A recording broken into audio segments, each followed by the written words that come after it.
Nosotros tenemos que tomar en consideración primero que nada lo que es la superficie en la que estamos trabajando. Hay que mantener siempre en mente los conceptos de termodinámica para poder comprender esto. Un tapete térmico propiamente va a proporcionar un equilibrio en la temperatura que viaja a través de su superficie para proteger lo que es al usuario y para proteger la mesa.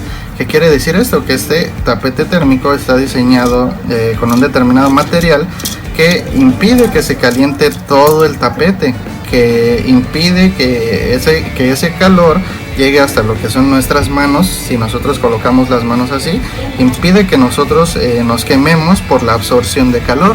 Este tipo de material hace que el calor se quede centrado en un punto específico, pero también tiene sus contras, ya que si nosotros trabajamos lo que es el calor sobre las placas estando directamente sobre el tapete, nos va a costar un poquito más de trabajo, ya que el calor se va a disipar hacia el tapete. Ya no solamente se va a disipar a través de la tarjeta lógica, se va a disipar a través del tapete, y va a costar mucho más trabajo realizar determinadas acciones.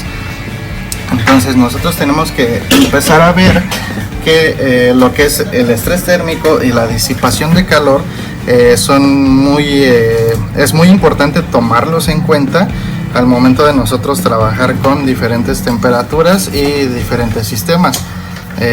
Lo que podemos hacer al momento de trabajar tarjetas lógicas es evitar colocarlas sobre superficies que vayan a absorber el calor.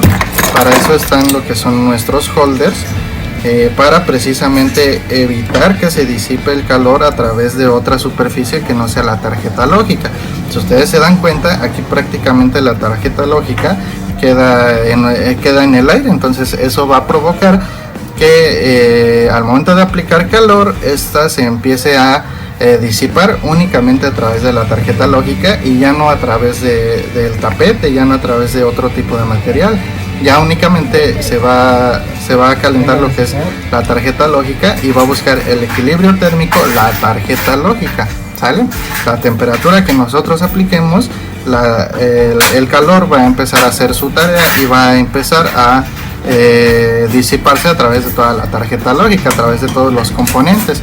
Entonces, si nosotros tardamos mucho realizando determinado trabajo, vamos a terminar dañando cosas que no queríamos.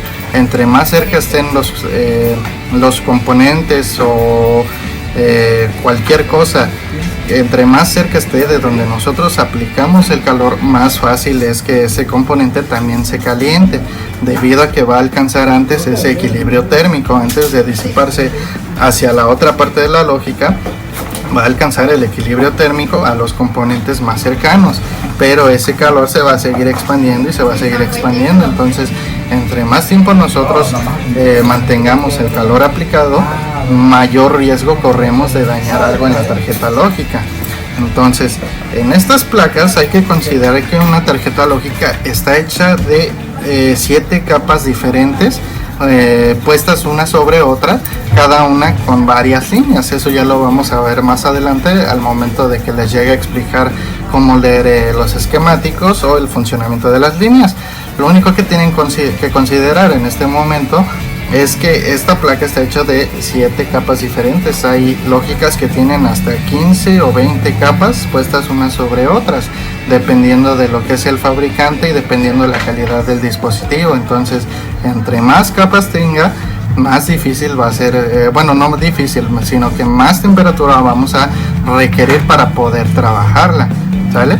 Entonces, ¿cómo nos va a servir todo esto? Propiamente nosotros vamos a tener que estar prácticamente, digamos, hasta pesando lo que es la lógica, observándola antes de trabajarla, para nosotros empezar a determinar y empezar a acostumbrarnos cuánto calor trabajar sobre esta misma.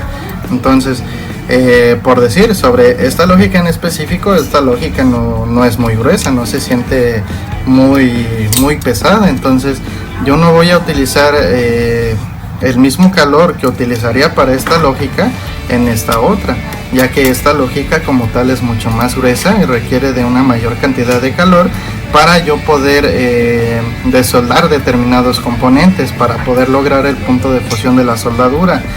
Entonces, Recuerden que lo que es el concepto de la fusión aplica únicamente sobre la soldadura en un estado neutro, o sea, sin estar disipándose, sin estar colocada sobre ningún tipo de superficie. Estando en el aire, esta soldadura en barra específicamente se va a fusionar a partir de los 220 grados, pero eso va a cambiar ya al momento de que nosotros empecemos a trabajar sobre la tarjeta lógica. Cuando nosotros empecemos a trabajar sobre la tarjeta lógica, ya va a requerir una mayor cantidad de calor, o al menos de tiempo, una mayor cantidad de tiempo para que esta soldadura se fusione, ya que no solamente se va a aplicar el calor sobre la soldadura, sino que el calor va a empezar a viajar a través de toda la placa, ¿sale? Entonces, estas placas se trabajan a diferentes temperaturas para nosotros poder hacer un trabajo más seguro, para no arriesgarnos a quemar las placas, para no arriesgarnos a dañar los circuitos. Hay que tener en consideración esos cambios de temperatura siempre, hay que más o menos irnos acostumbrando. Ahora, hay que calibrar lo que son las estaciones para que trabajen, para que se enfoquen en hacer un trabajo específico. Si voy a cambiar un centro de carga, voy a encontrar una temperatura que me beneficie a mí para extraer específicamente ese centro de carga.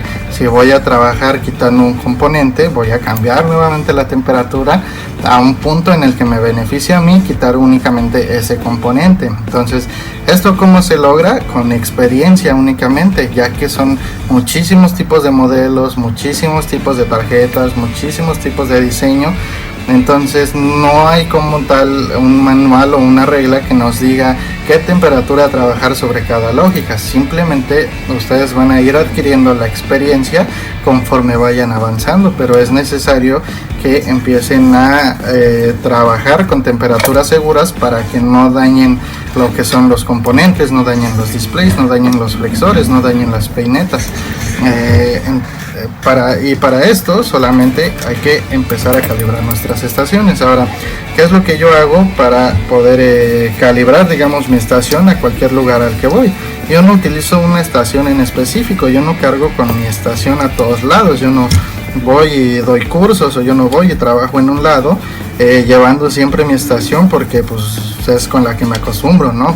Cualquier estación sirve para hacer exactamente el mismo trabajo, simplemente hay que saber cómo controlarla y cómo dominar lo que son sus temperaturas.